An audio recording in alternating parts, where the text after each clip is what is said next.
Buenas tardes a todas y todos.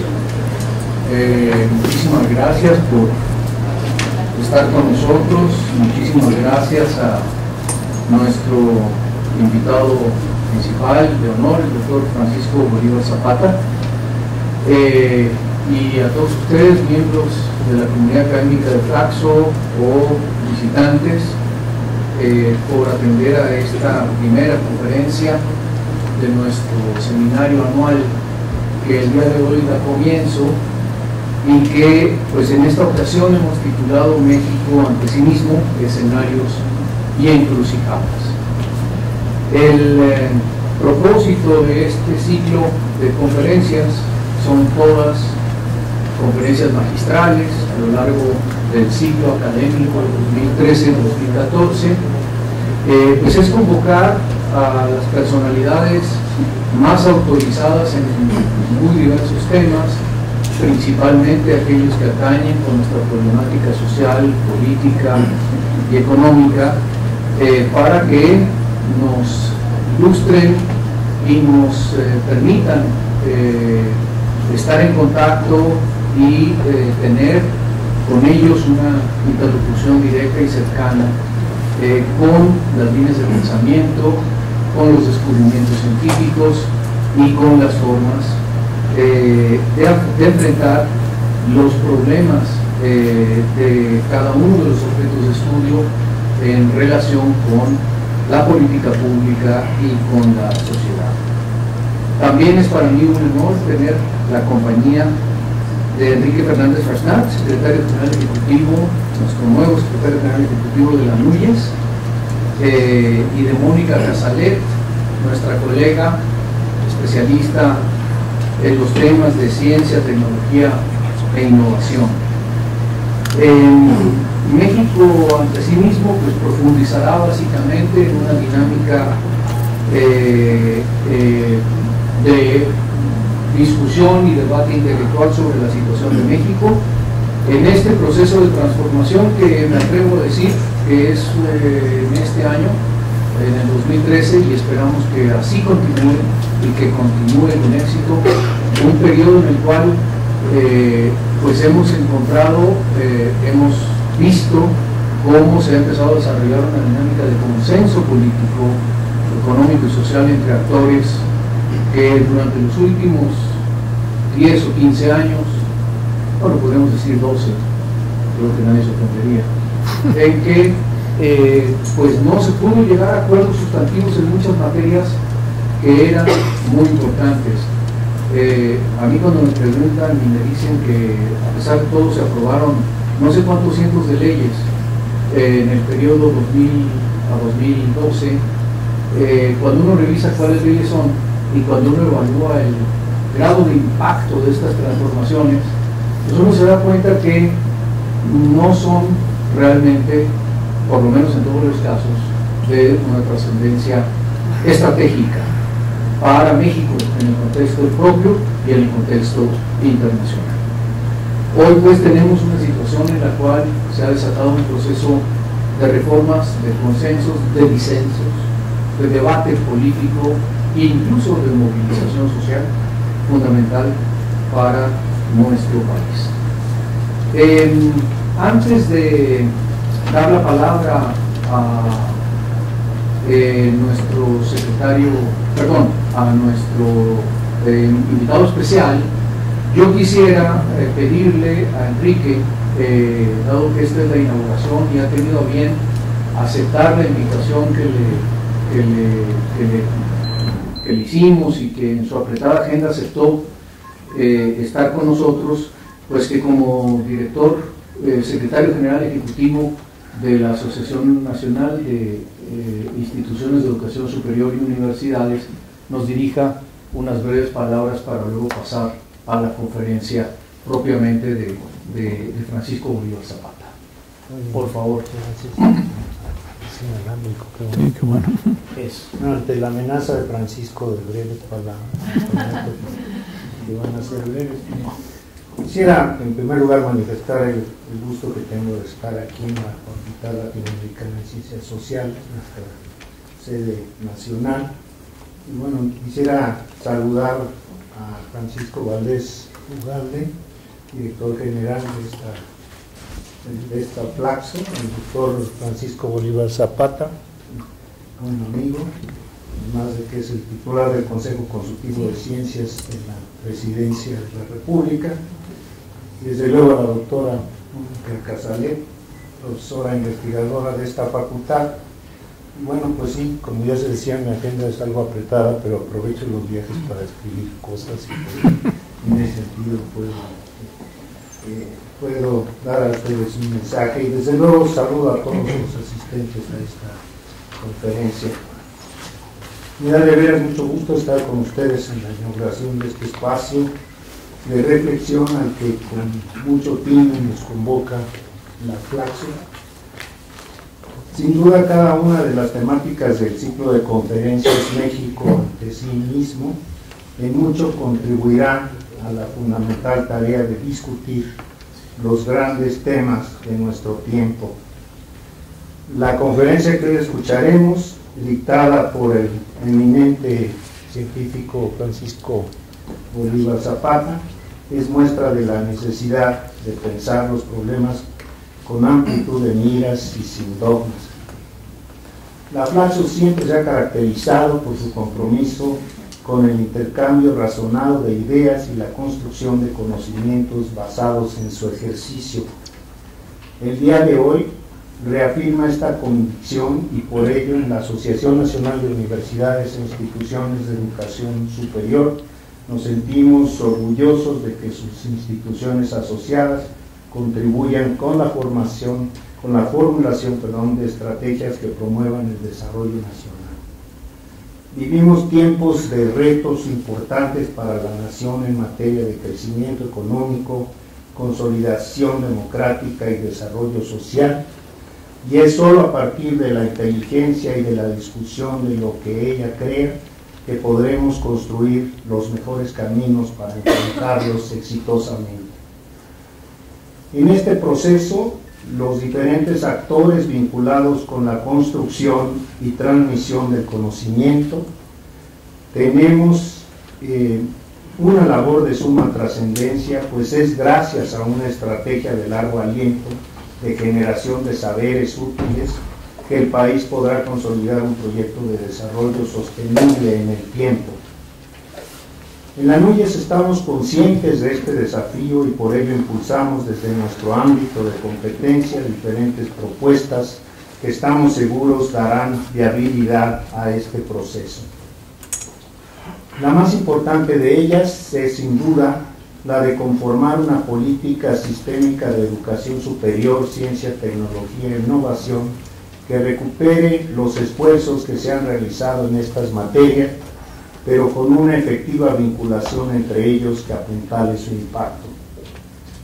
Se debe sumar y consolidar la labor que realizan las instituciones de educación superior, los centros de investigación, las empresas y los diferentes órdenes de gobierno, a partir de la realineación de incentivos que favorezcan la convergencia de acciones y resultados en materia de investigación científica, desarrollo tecnológico e innovación.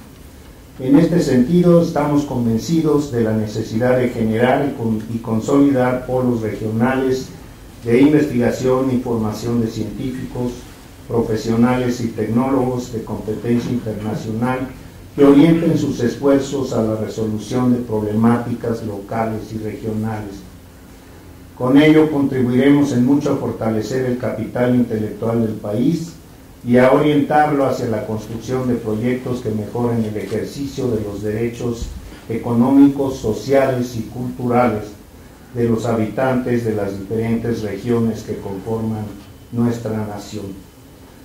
Una buena muestra de lo que se puede lograr a partir de la investigación científica y tecnológica, así como de sus muchos retos éticos, económicos y sociales, lo representa la temática de la que hoy nos hablará el doctor Bolívar Zapata en su conferencia magistral sobre organismos transgénicos, y a la cual dará respuesta la doctora Mónica Casalet. Estoy seguro de que con la vasta trayectoria y experiencia del doctor Bolívar Zapata y de la doctora Casalet Este diálogo resultará muy enriquecedor a todos los presentes. Tengo asimismo la certeza de que las diferentes sesiones de este ciclo de conferencias nos permitirá imaginar nuevos rumbos para México. Estimados todos, felicito nuevamente a Flaxo por esta iniciativa que abre puertas para pensar de forma crítica los desafíos nacionales. Reconozco además la valiosa labor del doctor Francisco Valdés, por supuesto, al frente de esta prestigiosa institución. Doctor Valdés, sin duda, su liderazgo ha posicionado a esta institución que tan atinadamente dirige como uno de los principales referentes en investigación social a nivel nacional e internacional. Hoy reafirma este exitoso proyecto al convocar a un amplio y diverso público a estos importantes espacios de análisis. Reitero a todos ustedes el compromiso de la NUYES con estas iniciativas que permiten la construcción colectiva de alternativas en las que el quehacer científico y tecnológico se apuntala como herramienta idónea para mejorar las condiciones de vida de nuestras sociedades. Les deseo mucho éxito en este ciclo de conferencias y les reitero mi aprecio y apoyo. Enhorabuena. Muchas gracias. Muchísimas gracias.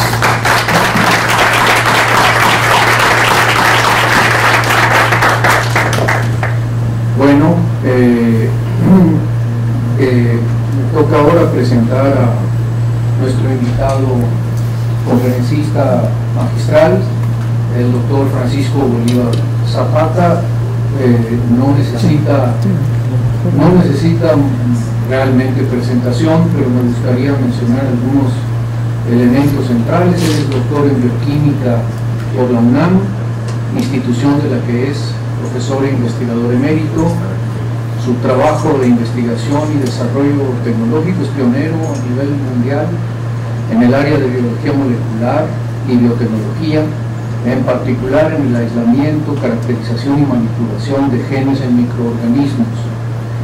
Bolívar Zapata fue miembro de un grupo de investigadores que en San Francisco, Estados Unidos, lograron por primera vez en 1977 a nivel mundial la producción por técnicas de ingeniería genética de proteínas humanas en bacterias. Además, su trabajo en el área de la ingeniería de vías metabólicas en microorganismos es también pionero en el propósito de la modificación genética y de la fisiología bacteriana para el diseño y la optimización de microorganismos productores de metabolitos y proteínas de interés social y comercial. Estas investigaciones le han ameritado muchas distinciones, entre las que está el Premio Nacional de Química, el Premio de Investigación de Ciencias Naturales de la Academia de Ciencias, el Premio Manuel Noriega en Ciencia y Tecnología de la OEA, el Premio Universidad Nacional en 1990, el Premio Príncipe de Asturias en Investigación Científica y Técnica, el Premio Nacional de Ciencias y Artes en el campo de las ciencias físico, matemáticas y naturales del Gobierno de la República, el Premio TWAS en el área de la biología que otorga en Italia la Third World Academy of Sciences, y el Premio Luis Elizondo que otorga el Instituto Tecnológico de Estudios Superiores de Monterrey. La Universidad de Lieja en Bélgica y la Universidad Autónoma Metropolitana le han otorgado doctorados honoris causa, y la Universidad Autónoma Metropolitana y ha recibido distinciones y reconocimientos de las universidades de Coahuila, Nuevo León, Morelos y Benemérita de Puebla. En 82 fue nombrado primer director del recién creado Centro de Investigación sobre Ingeniería Genética y Biotecnología de la UNAM, es decir, del cual él mismo fue creador. En septiembre de 91 la UNAM transformó este centro en el Instituto de Biotecnología y Francisco fue nombrado en su primer director, cargo que ocupó hasta 1997. Fue también designado coordinador de la investigación científica de la UNAM, puesto que ocupó por espacio de 3 años durante el periodo de 96 al 2000, en el que fungió también como vicepresidente y presidente de la Academia Mexicana de Ciencias. Actualmente él es desde luego miembro del Sistema Nacional de Investigadores, del Colegio Nacional, de la Junta Directiva de la Universidad Autónoma Metropolitana, de la Junta de Gobierno del CONACYT, y desde abril de este año es coordinador de Ciencia, Tecnología e Innovación de la Oficina de la Presidencia. Así es que le doy la más cordial bienvenida a nuestra institución en nombre de la Flaxo México y de la Flaxo Latinoamericana, y le cedo la palabra para su. Gracias. Buenas tardes a todos, y de verdad muchas gracias por la invitación, señor director, a participar en este evento para discutir diferentes problemas importantes en el país. Yo quisiera de entrada decir que estamos convencidos de que vamos a tener un cambio en muchas cosas. Estamos convencidos de que la ciencia y la tecnología y la innovación deben tener un mayor papel, un papel más protagónico en muchos aspectos.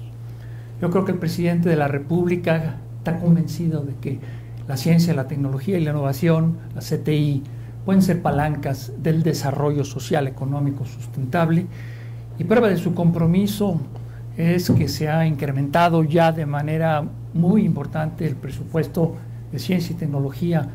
Llegamos a 70,000 millones de pesos en el sector, y en particular un incremento de 18% para el CONACYT en este año, y se envió un presupuesto donde, si las cosas van bien, ciertamente el problema de los desastres pueden reducir las cosas y los montos, pero el compromiso del presidente es incrementar de 70,000 millones a cerca de 82,000.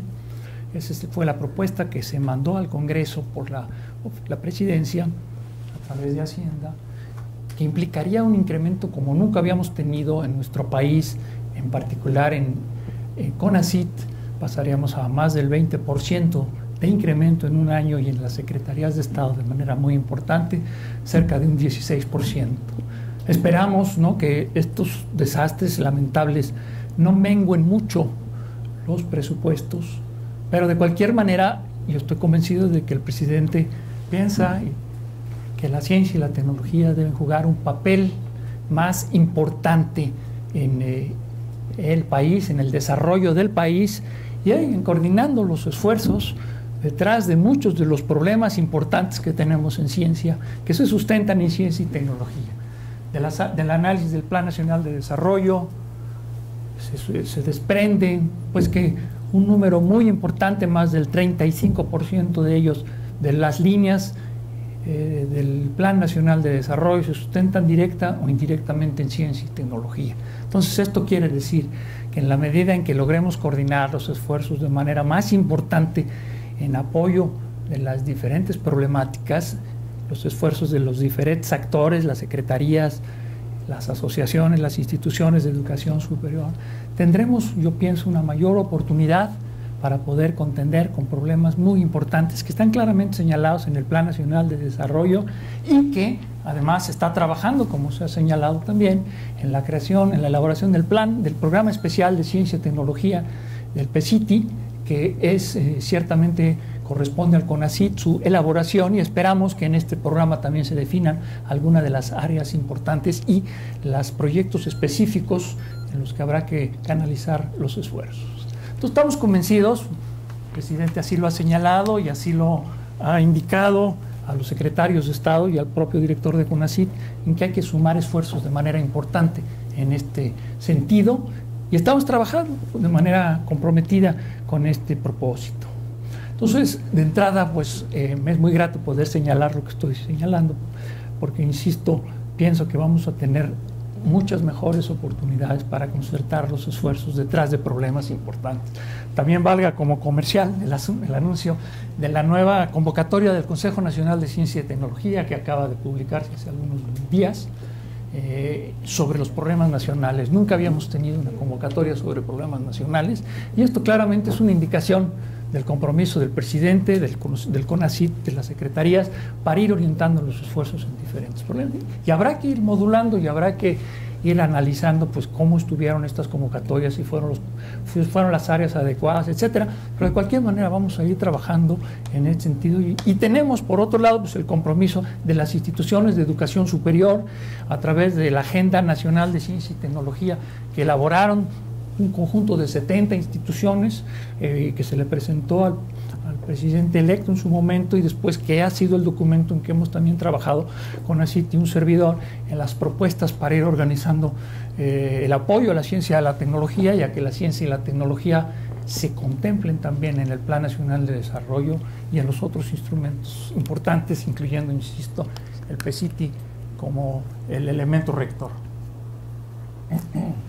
Entonces, de entrada, pues, estamos en ello. Y estamos convencidos, como académico que soy, de que tenemos que tener, gracias, déjalo, por favor, de que tenemos que tener ciencia y tecnología de calidad, ciencia y tecnología, innovación para resolver problemas importantes.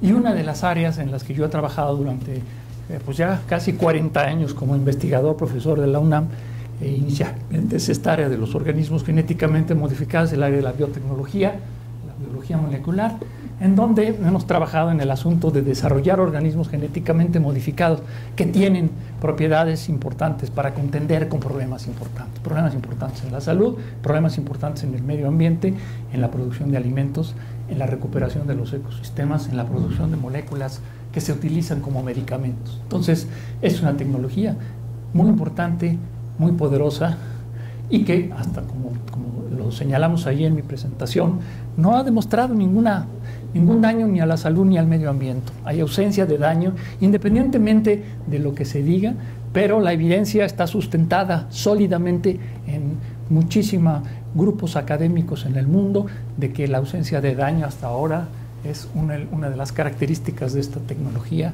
que es ciertamente muy poderosa, no es que sea la única, pero es una de las tecnologías que tenemos para contender con problemas muy importantes, insisto, de producción de alimentos, de recuperación de los ecosistemas y también de la producción de moléculas importantes que se utilizan en medicamentos para el sector salud en diferentes problemáticas clínicas. Entonces, en este contexto voy a hacer mi presentación. Les voy a comentar que hasta aquí la presentación. Déjenme ver si se puede. La que sigue, bueno, déjenme rápidamente darles algunas ideas, porque esto ya para mí es interesante señalar cómo es que estamos compuestos los seres vivos, ¿no? Las células vivas, ¿no? La célula viva hay de dos tipos, las células bacterianas, por ejemplo, son bacterias como la E. coli, que son organismos unicelulares que existen en todo el planeta, en la Tierra y en nuestro intestino también forman parte de un conjunto muy importante de organismos unicelulares que tenemos en todo el planeta. Las bacterias son organismos que realmente tienen su material genético en el ADN, el famoso ácido desoxirribonucleico, que en este caso solamente es un solo cromosoma y esta es una célula muy chiquita. En el caso de los organismos superiores, la que sigue, por favor, o le puedo picar yo. Allí tenemos una caricatura de una célula humana con sus componentes. Nosotros estamos compuestos por células, por trillones de células humanas, y cada una de ellas tiene un núcleo donde se encuentran los cromosomas, que tienen a su vez, como dice la transparencia, trillones, el ADN, material genético. Y tenemos trillones de estas células. Y las proteínas son las herramientas que tenemos en las células para funcionar. También en nuestras células existen esas estructuras que se llaman las mitocondrias, en todas nuestras células, que están encargadas de generar la energía biológica, el famoso ATP, para producir energía. Entonces, todos los seres vivos, y en particular las células humanas también, y los organismos humanos, somos, insisto, son trillones de estas células en nuestro organismo, tienen esta estructura. Y los genes, la que sigue, por favor. Tenemos estas moléculas informacionales en todas las células vivas y son de dos tipos, fundamentalmente el ácido desoxirribonucleico y el ácido ribonucleico. Y las proteínas que sentimos son estas herramientas que tenemos para funcionar todos los seres vivos. Y ahora haremos algunos ejemplos. La que sigue, por favor. Ahí tenemos un esquema también, una caricatura de nuestros cromosomas. Tenemos 24 cromosomas humanos, tenemos del orden de 20.000, dice 30, de hecho son 20.000 genes en nuestro genoma, que es el conjunto de todos los genes, de todo el material genético de los 24 cromosomas que tenemos. Cada cromosoma está compuesto por una molécula de ADN y aproximadamente tiene como 5 centímetros de largo cada uno de nuestros cromosomas. Y se asocian a estas moléculas proteínas para darle estructura y forma, ¿no? Y aproximadamente, si los pusiéramos a los 24, mediría como 1 metro el material genético de todas nuestras células en el interior, de cada una de las trillones de células que tenemos. La que sigue, por favor. Entonces, ahora el concepto del... Porque tenemos que hablar de los genes para hablar de cómo es que son, qué son los organismos genéticamente modificados. Pues lo que pasa es que tenemos que sacar genes de diferentes organismos para incorporarlos en otros. Y por eso primero tenemos que entender qué son los genes. Y los genes esencialmente son segmentos, fragmentos de las famosas moléculas de ADN. Insisto, el ADN son estas estructuras de doble hélice descubierta por Watson y Crick, que es universal la estructura del ADN en todos los organismos vivos, nosotros, las bacterias, los virus, las plantas, los animales. El ADN tiene la misma estructura general en todos los seres vivos y eso es lo que nos permite, en su momento, como veremos, incorporar genes humanos en bacterias o viceversa o en plantas y de esta manera hacer organismos genéticamente modificados. Entonces, tenemos del orden de 20.000, un poco más genes en nuestros 24 cromosomas y un gene es un fragmentito que codifica, que guarda la información para hacer una proteína. Cada gen es una proteína, de hecho, de los genes humanos podemos hacer más de una proteína, pero en general pensemos que un gene guarda la información para hacer una proteína y una proteína es una herramienta que tiene la célula para funcionar. Entonces, este es el esquema general de cómo están organizados los genes en todos los organismos vivos. Son segmentos del material genético de los cromosomas que tenemos todos los organismos vivos, insisto, las bacterias, las plantas, nosotros, los animales y los virus también que tienen ADN. La que sigue. Hace algunos años, como ustedes saben, se publicó por 2 revistas la secuencia del genoma humano. Hoy sabemos la secuencia del genoma humano. ¿Y eso qué quiere decir? Bueno, que conocemos dónde empieza el material genético. ¿Cuál es la secuencia de cada una de las 4 letras que integran el material genético? La que sigue, por favor.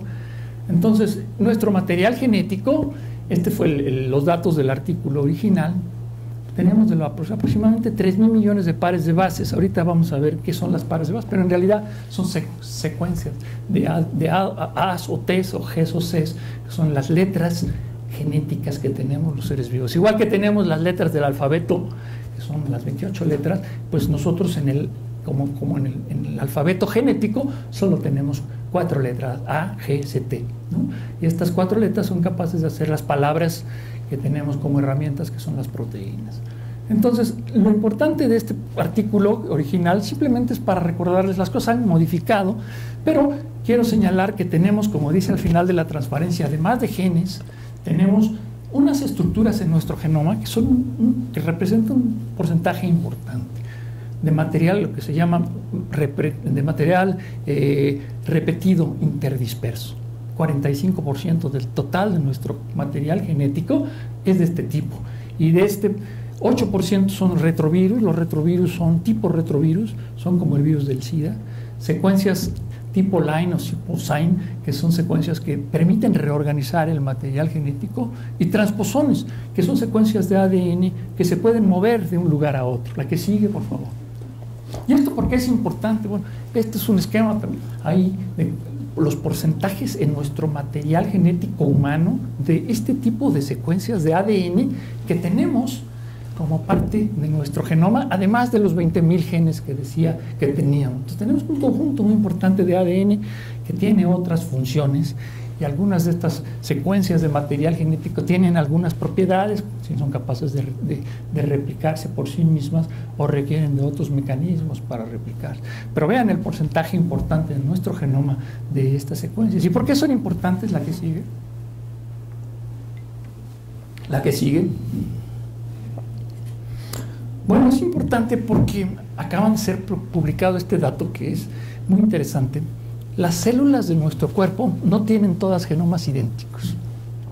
¿Y esto qué quiere decir? Bueno, tiene por un lado implicaciones importantes para la salud. Lo que pasa es que en realidad cada ser humano tenemos múltiples genomas, pero muy parecidos. Y esto es lo que se llama el mosaicismo del genoma humano. Si ustedes recuerdan, como ven ahí en la transparencia, todos provenimos de la fusión de un óvulo con un esperma para formar un cigoto, un huevo, que está a la izquierda de la transparencia en azul. Después de que el huevo se genera, se divide este huevo, empieza a dividirse en 2, en 4, en 8, en 16, etcétera, número, para dar eventualmente al feto y al individuo adulto. Y en este proceso de diferenciación celular, por un lado, algunos de los genes de las células que nos integran, al principio cuando se forma el cigoto, pues algunos de los genes van a dar lugar a que se expresen en ciertas células, y esto va a dar lugar a que algunas de las células se conviertan en ciertos tejidos, como por ejemplo el cerebro, el hígado o el páncreas, durante el proceso que se conoce como diferenciación celular. Se prenden unos genes, se apagan otros genes, y esto permite que se genere el organismo vivo que tiene diferentes tipos de tejidos, pero todas provenientes de estos dos genomas, el esperma y el óvulo, que por cierto no dije, pero un esperma tiene nada más la mitad del material genético y un óvulo nada más la mitad, y por eso cuando se funden tenemos las 24 cromosomas dobles en el cigoto, y a partir de allí se multiplica y da lugar al individuo, al feto primero y luego al individuo. Y lo que dice aquí, que es muy importante, es que durante el proceso de diferenciación podemos ir adquiriendo un mosaicismo. Y esto es interesante porque quiere decir que en nuestro genoma, en nuestros tejidos, y esto es algo muy reciente, tenemos diferentes mutaciones, ocurren diferentes mutaciones en algunos de los órganos, en algunos de los tejidos. Y entonces estos tejidos tienen algunas diferencias con relación a otros tejidos, ¿no? Y lo que quiere decir esto, ¿verdad?, es que finalmente estamos hechos ciertamente de dos genomas originales que se fusionaron para dar el cigoto y después la diferenciación celular, pero ha habido cambios, y los órganos, insisto, del organismo humano, ocurren modificaciones y rearreglos porque en realidad tenemos una gran cantidad de material genético que hace que el material genético se pueda rearreglar, se pueda perder material genético por mutaciones, y de hecho es extraordinariamente interesante que tenemos este proceso del mosaicismo a lo largo de la diferenciación y después del proceso del adulto. También en el adulto se va dando este proceso de mosaicismo. Y esto, insisto, es muy importante, y lo saco porque es uno de los sustentos que manejo, en el sentido de que los genomas son plásticos, ¿no? Como dice al final, nuestro genoma y el de las plantas, y el de los animales, y el de las bacterias, todos los seres vivos tenemos genomas plásticos que podemos rearreglarlo, que podemos modificarlo, que se muta, que adquiere material nuevo por infecciones de otro tipo, y que en este sentido es parte de la vida, es parte de la naturaleza, ir adquiriendo este tipo de cambios, ir adquiriendo este tipo de reorganizaciones y de rearreglos como algo natural, ¿no? La que sigue, por favor.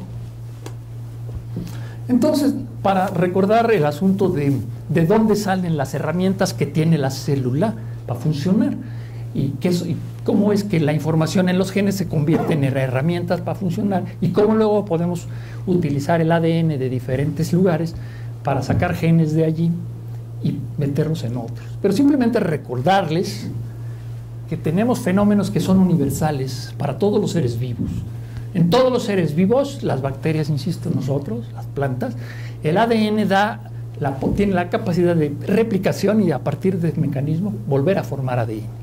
Y gracias a esto, nuestros óvulos, nuestros espermas, tenemos la posibilidad luego de formar a los hijos, y lo mismo los otros organismos mediante otros mecanismos. Pero es esencialmente el fenómeno de réplica, de que el ADN, una molécula de ADN puede dar lugar a dos moléculas de ADN iguales, ¿no? Replicación, y así se transfiere la información de padres a hijos. Luego, otro mecanismo importante de todos los seres vivos es la transcripción, que es este que tenemos para que a partir de la secuencia del ADN se pueden hacer secuencias de ARN o RNA en la transparencia, para hacer esta otra molécula que llamamos también molécula informacional, y luego a partir de estas moléculas de ARN o de RNA, por el fenómeno de traducción se hacen proteínas. Insisto, las proteínas son las herramientas que tenemos. Nosotros tenemos, por ejemplo, la hemoglobina. ¿Qué es la hemoglobina? Pues es una proteína que tenemos en la sangre para poder llevar el oxígeno de los pulmones a la célula, ¿no? Otra proteína que tenemos dentro de las 100.000 proteínas en nuestro organismo es la tripsina. Es una proteína que está en el intestino y sirve para degradar alimentos, proteínas. Otra proteína es la colágena, que está en nuestra piel para dar estructura. Otra es la insulina, que es la que regula el nivel del azúcar en la sangre. Tenemos 100.000 diferentes proteínas y todas y cada una de estas proteínas están codificadas, cada una de ellas, en un gen humano, ¿no?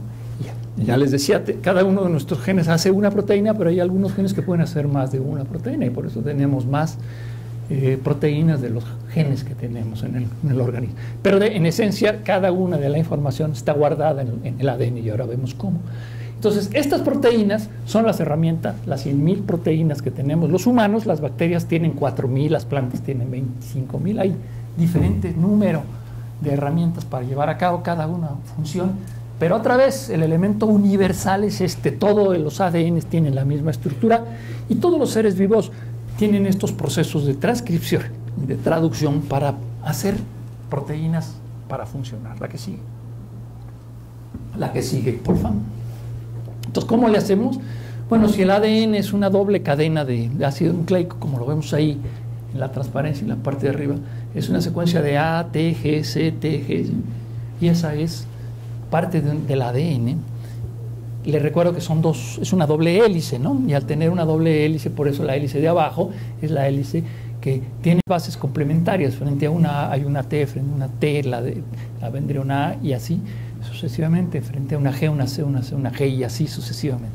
Entonces, al conocer la secuencia, y la secuencia aquí sería A, T, G, C, T, C, G, A, de una de las hebras, de una de las hélices, conocemos la hebra, la secuencia de la hebra de abajo. Entonces la célula lo que hace, la célula viva, insisto, la bacteria, nosotros, a partir de la doble hélice de DNA, copia, sintetiza una molécula de RNA mensajero, RNA está ahí, y a partir de este código, de esta copia, luego se puede sintetizar una proteína. No tengo el tiempo para poder ver los detalles, pero lo importante de esto, insisto, que es universal en todos los seres vivos, es que la secuencia de las 4 letras genéticas se convierte en una secuencia de 4 letras genéticas en el mensajero, en el RNA mensajero, y luego de 3 en 3 se van convirtiendo los codones, que llamamos, en los elementos que conforman las proteínas. Las proteínas, como les digo, son estas estructuras que tenemos para funcionar y están hechas de 20 diferentes aminoácidos. Metionina, leucina, glutámico, fenilalanina, leucina, son las diferentes aminoácidos que integran los 20 aminoácidos que hacen todas las proteínas de todos los seres vivos, ¿eh? Esto también es universal. Todos estamos hechos de las mismas secuencias, collares de aminoácidos y son los mismos 20 en todos lados. La que sigue, por favor. Y bueno, y gracias a esta secuencia de aminoácidos, la proteína adquiere una estructura y esta estructura es la que le da actualmente la capacidad de funcionar. La que sigue, por favor. Entonces es esto, ¿no? Las proteínas son las herramientas para funcionar. Cada una de ellas tiene su estructura que puede ser primaria, secundaria, terciaria, dependiendo del tipo de la proteína para funcionar, ¿no? La hemoglobina es una proteína cuaternaria que tiene 4 cachitos igualitos para funcionar, cuatro elementos iguales. Y gracias a eso funciona fijando el oxígeno en la sangre. La que sigue. Entonces, habiendo ya de alguna manera comentado el aspecto de cómo es que los organismos guardamos la información en los ácidos nucleicos y cómo estos se convierten en proteínas, déjenme pasar al aspecto de la biotecnología y los organismos transgénicos y al asunto de la bioseguridad. La que sigue. Lo importante es que la biotecnología es una multidisciplina, está sustentada en diferentes disciplinas, como la bioquímica, la genética, la genómica, y lo que busca, que tiene como origen, es utilizar los sistemas biológicos, microbios, las bacterias, las plantas, los animales, para usar un uso responsable de estos, ¿no? Y sustentable de la biodiversidad. Mediante el desarrollo de tecnología, pensamos eficaz, clínica competitiva, para facilitar solución de problemas importantes en diferentes sectores: salud, agropecuario, industrial y medio ambiente. Y déjenme darles algunos ejemplos, la que siguen, por favor. Aquí, nuevamente, esto es lo que ya les decía, debía haberla pasado antes, pero se me barrió. Esta es la estructura del ADN que tenemos los organismos vivos, y está la famosa doble hélice, y la secuencia de las moléculas ya se determinó en el caso de la secuencia del genoma humano. Pues nuestros 24 cromosomas, en la parte de abajo empezaría la secuencia en una A, y después seguiría una T, y luego iría una C, una G, y así sucesivamente, para ir viendo la secuencia, que es simplemente determinar cuál es la primera, cuál es la segunda, cuál es la tercera, cuál es la cuarta, que la quinta peldaño de las pares de bases y de nucleótidos que tenemos los seres vivos, y en particular los humanos. Y de esa manera se determinó la secuencia de los 3.350 millones de pares de nucleótidos en nuestros 24 cromosomas humanos. Hoy sabemos la secuencia de todos, cuál es el primero, cuál es el segundo, cuál es el tercero, y así sucesivamente. Y cada par de bases o par de nucleótidos, porque las bases también se llaman AGCT, como les decía, y nucleótidos cuando se toma también la parte de la desoxirribosa, que está en rosa allí en la transparencia. Entonces, de esa manera se van alineando, y de manera también universal. Y lo importante, como dice la transparencia, es que el ADN es formada por millones de nucleótidos. Esta estructura de doble hélice es la misma, insisto, en todos los seres vivos y en los virus. Y esta es la característica que permite la transferencia de material genético de diferentes especies a otros organismos, gracias a estas técnicas que estamos desarrollando. La que sigue. Entonces, como les decía, podemos sacar genes, un fragmento de material genético, y lo vamos a meter a otros organismos. Tenemos herramientas para poder cortar el material genético en los cachitos que queramos, y podemos inclusive diseñar químicamente, hacer genes sintéticos en el laboratorio ya. Entonces, no solo los podemos aislar de la naturaleza, sino también los podemos sintetizar en el laboratorio para luego meterlos al material genético en las células que nos interesan, ¿no? La que sigue, por favor. Entonces, esta es la tecnología que tenemos para convertir, para desarrollar, para diseñar, generar organismos genéticamente modificados, primero en bacterias. Estas técnicas de ingeniería genética permitieron meter en bacterias, que son células, como ya les decía en las primeras transparencias, unicelulares, material genético de otro origen, que aquí se pone como el DNA pasajero. Lo podemos unir a otra molécula, que es una molécula que tiene las propias bacterias, estas estructuras azulitas, que es ácido desoxirribonucleico también, y gracias a eso podemos meter a una bacteria material genético pasajero, y el pasajero puede ser humano o puede ser de lo que ustedes quieran, ¿no? Y con esta tecnología genética general podemos incorporar en bacterias el material genético que ustedes quieran. La que sigue. La que sigue. Tenemos técnicas también, es el esquema para construcción de células y plantas transgénicas. Y lo que hacemos es que, como se señala aquí hablamos ya del transgen, en el sentido del material genético que quiere ser introducido en una célula receptora.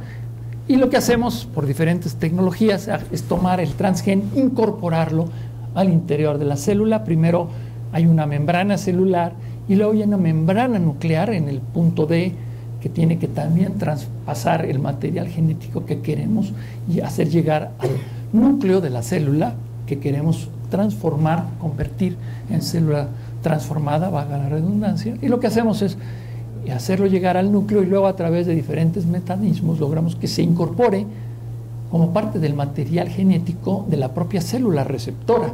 Ahí está en rojito en la parte de abajo, en el inciso, en la parte E de la transparencia. Y de esta manera tenemos células modificadas genéticamente con el material genético proveniente del transgene de cualquier organismo. Y así tenemos células de animal o de planta que llevan ya sus progenies, que están en la parte derecha, en el F, todas y cada una de estas hijas material genético con el transgene. Y el transgene puede ser humano o puede ser lo que ustedes quieran. De esta forma podemos desarrollar y construir y diseñar plantas tanto células de plantas o de animal transgénicas, ¿no? Con el gene que ustedes quieran, del origen que ustedes quieran. ¿Y para qué queremos hacer llegar un gene de cualquier origen a diferente organismo? Para muchas cosas. La que sigue, por favor.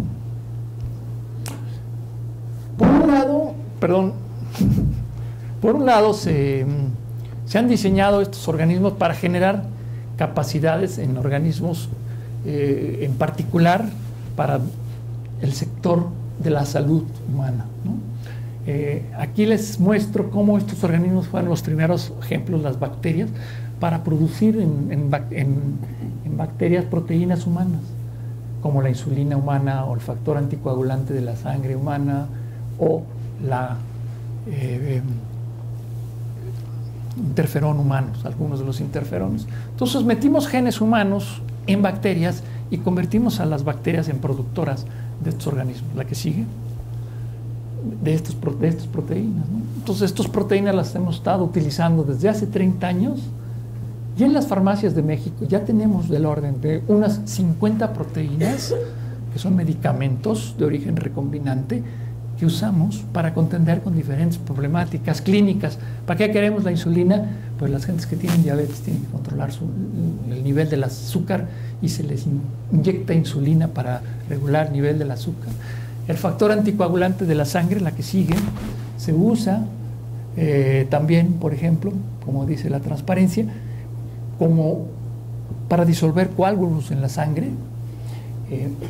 y con diferentes problemáticas de salud. Entonces tenemos en las farmacias, insisto, ya desde hace muchos años, en las farmacias mexicanas también, productos de origen recombinante que se han usado sin ninguna problemática a la salud humana o animal, porque también se usan en animales, para contender con diferentes problemáticas clínicas, ¿no? Y gracias a estos organismos genéticamente modificados, hoy tenemos estos productos novedosos en las farmacias. Porque antes de estos organismos genéticamente modificados, la insulina humana solo se podía obtener de la sangre humana o de los cuerpos humanos, de los cadáveres, en cantidades muy pequeñas, no se podía producir comercialmente. Entonces los diabéticos usaban insulina de puerco o insulina de animal, que siempre tiene problemas importantes de inmunogenicidad en muchos casos, a la larga sobre todo. Entonces, lo mismo, el factor anticoagulante de la sangre para disolver coágulos en infartos, ha ayudado de manera muy importante en problemas de este tipo para reducir el daño en el corazón. Cuando ocurre, se implanta el coágulo, pues hay que disolverlo rápidamente para que no se degrade el músculo cardíaco, y de esta manera, con el factor anticoagulante de la sangre, se logra contender de manera muy importante. Los interferones, ¿para qué han servido?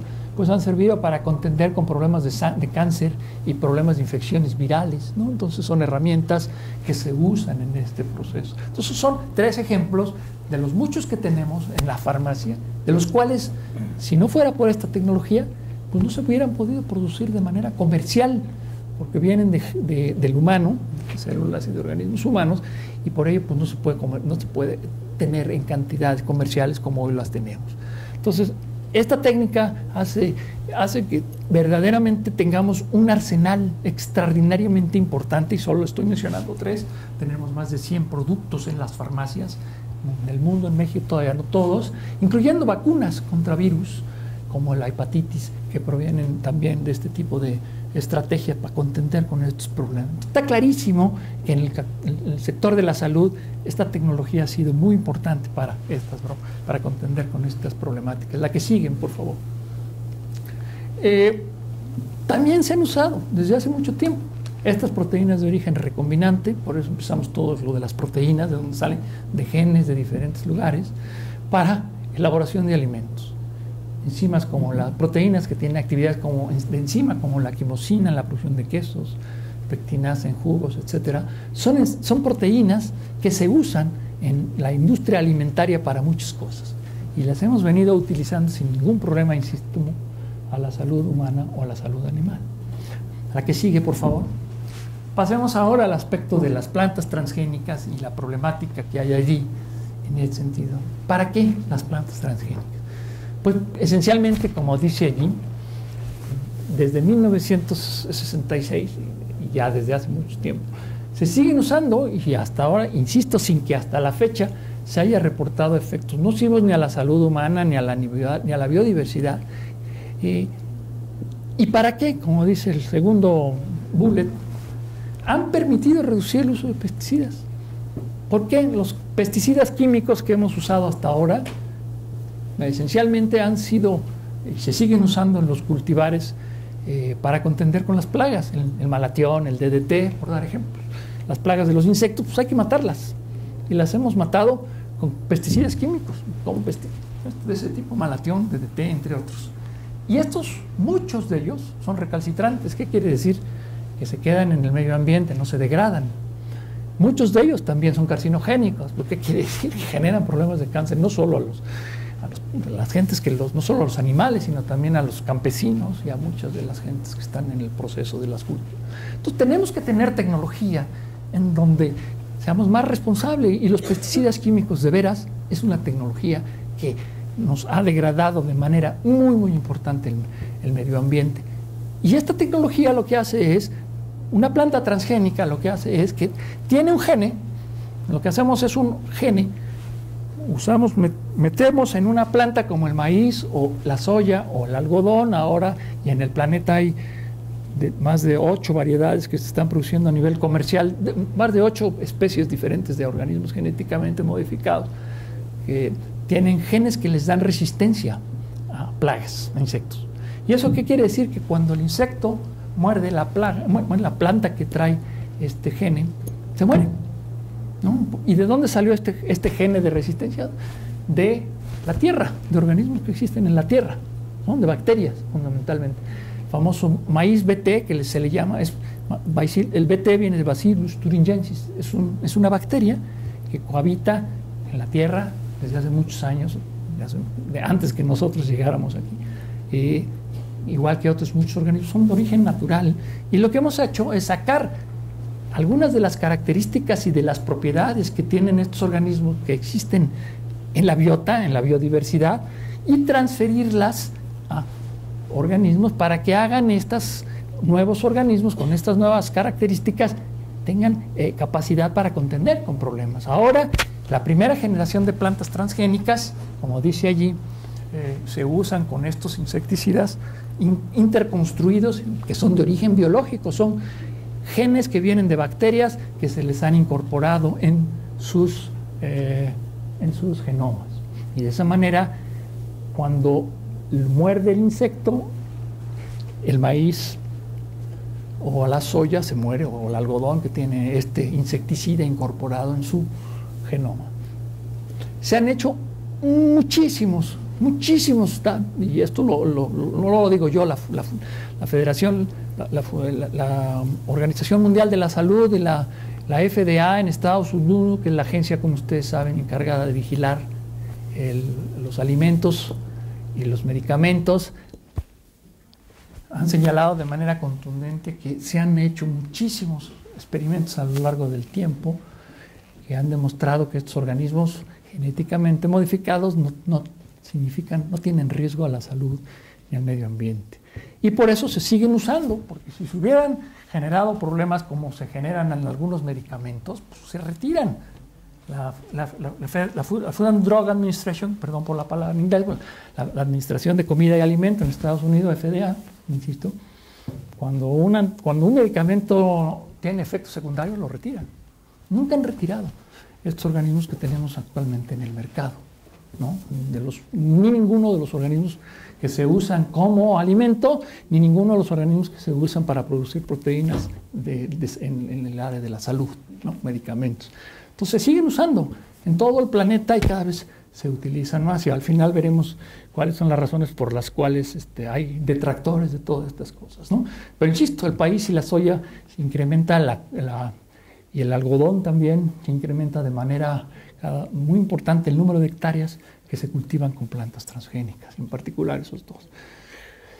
Viene una parte que no voy a entrar en detalle pero de cualquier manera quiero señalar cuáles son las razones que sustentan el bajo riesgo de estos organismos genéticamente modificados. La que sigue, solo señalaré que, bueno, todo esto está en un libro que hemos elaborado un conjunto de expertos de México, fundamentalmente, de la Academia Mexicana de Ciencias, de ellos, varios de ellos son premios nacionales. Les vamos a dejar el libro aquí para que lo tengan ustedes. Es un libro que se puede usar y consultar de manera gratuita, solamente hay que darle crédito. Está la versión electrónica también, ¿no?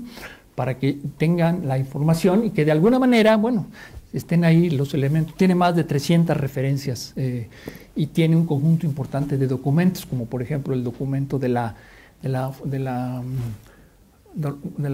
Organización Mundial de la Salud sobre las preguntas sobre los organismos genéticamente modificados, entre otros. Entonces pensamos que es un documento importante, elaborado, insisto, por un grupo de expertos que trabajamos en esta área desde hace mucho tiempo y que pensamos que tenemos conocimiento y preparación y en este sentido de manera importante. Entonces los dejaremos con este libro. Termino, bueno, de cualquier manera la que sigue, por favor. Simplemente es, no voy a entrar en detalle, pero les quiero decir que hay un conjunto muy importante de evidencias que sustentan la inocuidad, y con base en esto nosotros estamos trabajando, la inocuidad y el bajo riesgo de los transgénicos. Y estas evidencias, simplemente señalarles algunas, porque además me parecen muy bonitas desde el punto de vista filosófico y científico, ¿no? La primera, pues es que todos venimos, según Darwin, de un precursor común, ¿no?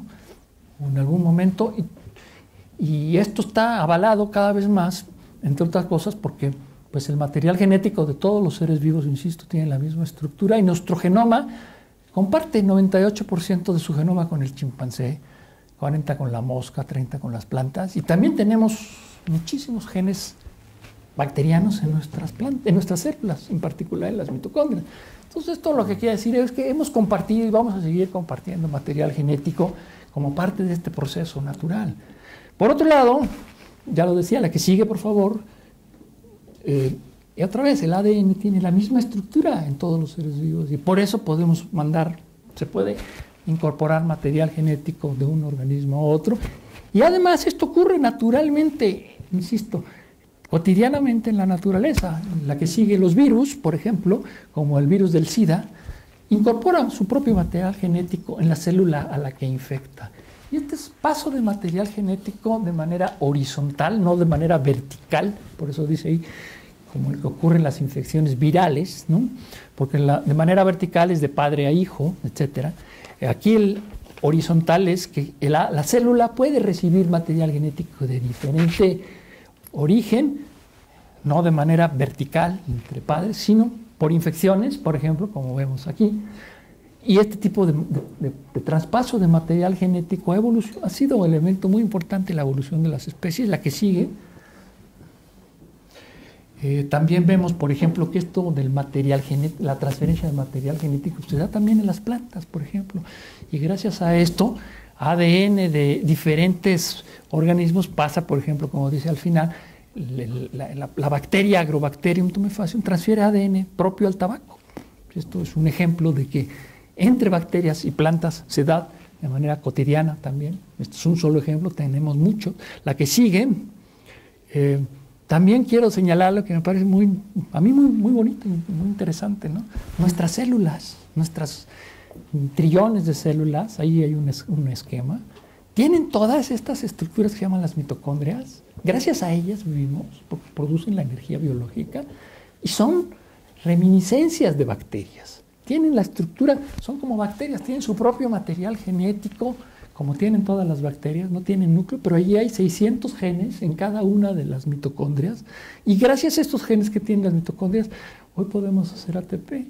Y en algún momento de la evolución, alguna célula precursora a las células que hoy tenemos y somos, pues se asociaron por un fenómeno que se llama endosimbiosis, se propone, y gracias a este proceso de asociación, se generó un organismo más complejo, con mayores capacidades para contender con las cosas. Entonces, estos fenómenos de asociación, endosimbiosis, donde en el caso de uno pues, se lo chupó al otro, pero se mantuvieron los dos. La que sigue es muy claro en los animales, pero también en las bacterias, en las plantas, ¿no? Las plantas tienen otros organelos, además de las mitocondrias, que son los cloroplastos.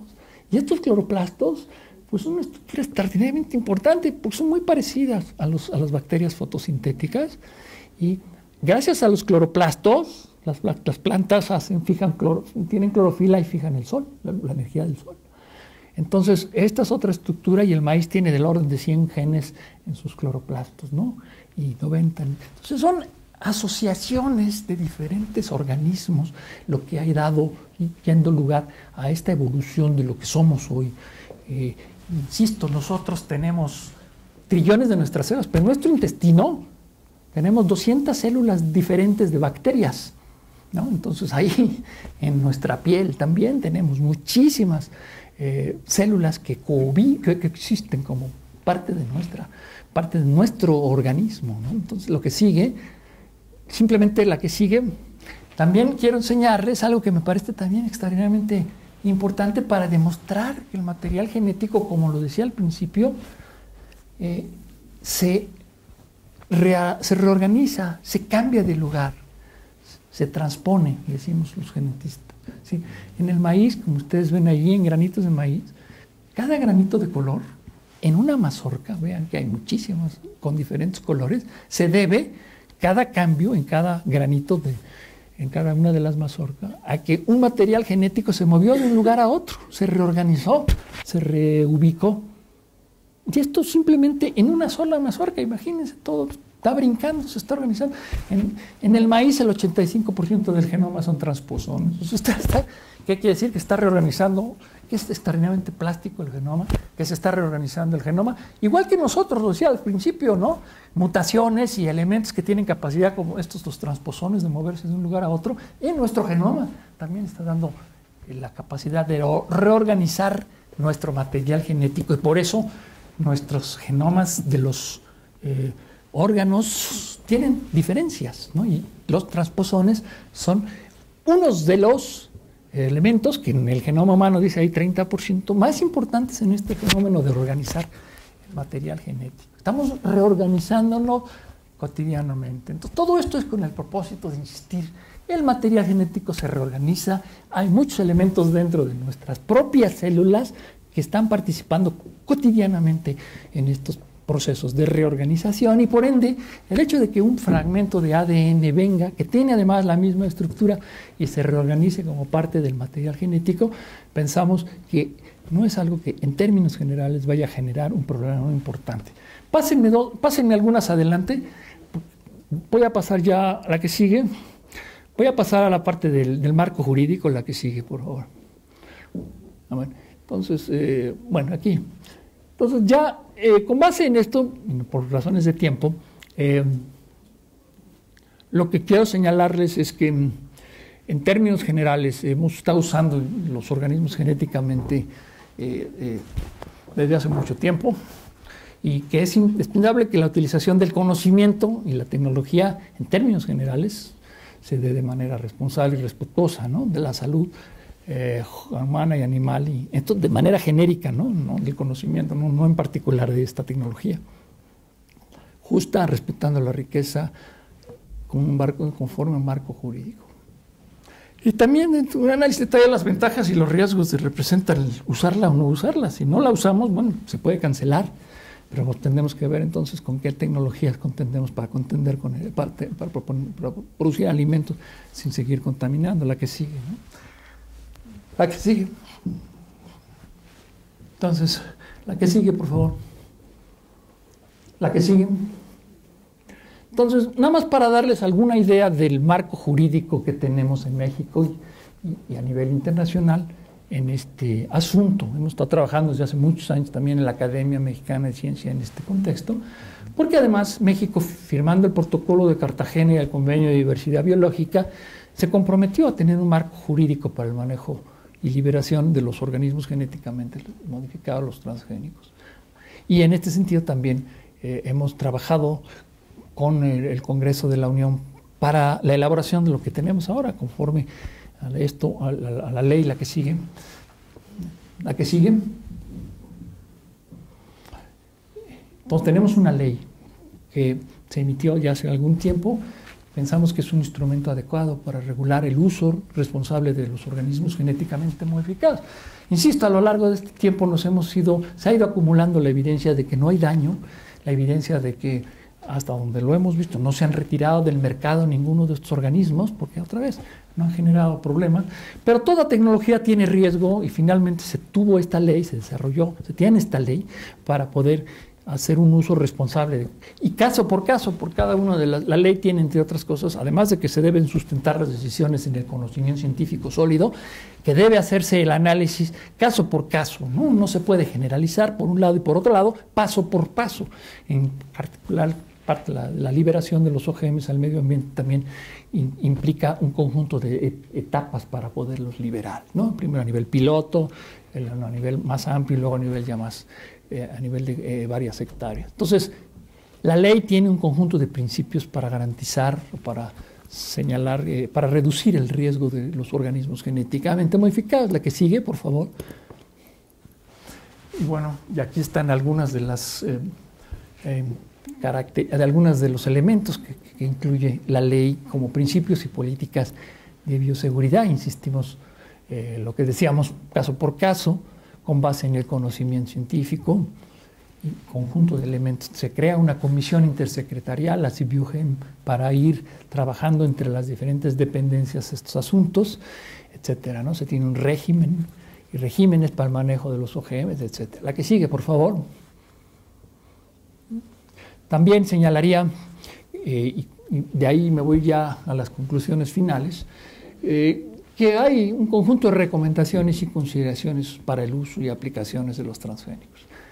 Ciertamente hay un consenso sobre la necesidad de evaluar y dar seguimiento, caso por caso. También hay un consenso de monitorear los organismos genéticamente modificados en diferentes etapas, en diferentes espacios, y este análisis también debe considerar la comparación otra vez de beneficios y posibles riesgos de no usarlos, ¿no?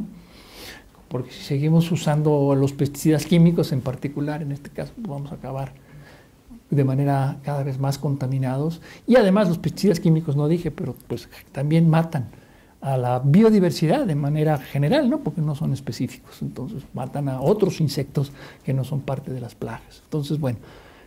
Entonces, sígueme, vamos a pasar las que siguen, por favor. Vamos a pasar a las conclusiones generales. La que sigue, creo que faltan 4 o 5. Las que siguen. Aquí, la que sigue, por favor. La que sigue. Aquí están las consideraciones finales. Bueno, en la biotecnología, a la agricultura tiene muchos elementos de discusión y de polémica todavía. Sin embargo, insistimos en salud, hasta ahora no ha habido ya ninguna problemática y las aplicaciones avanzan de manera contundente. Y tenemos pues nuevas herramientas y nuevas capacidades para contender con problemas importantes en el sector de la salud y eventualmente pensamos también con el medio ambiente en el caso de los transgénicos en la parte de los alimentos, en los cultivos. Tenemos que educar en el proceso de informar, ¿no? Estamos trabajando todas estas consideraciones para que la sociedad tenga alternativas para contender con los diferentes problemas y demandas, ¿no? Y ciertamente esta tecnología biotecnológica es muy valiosa y muy poderosa y cada vez se utiliza en el planeta de manera más importante. Y tenemos que tener una comunidad científica adecuada para poder evaluar y aprovecharla. La que sigue, por favor.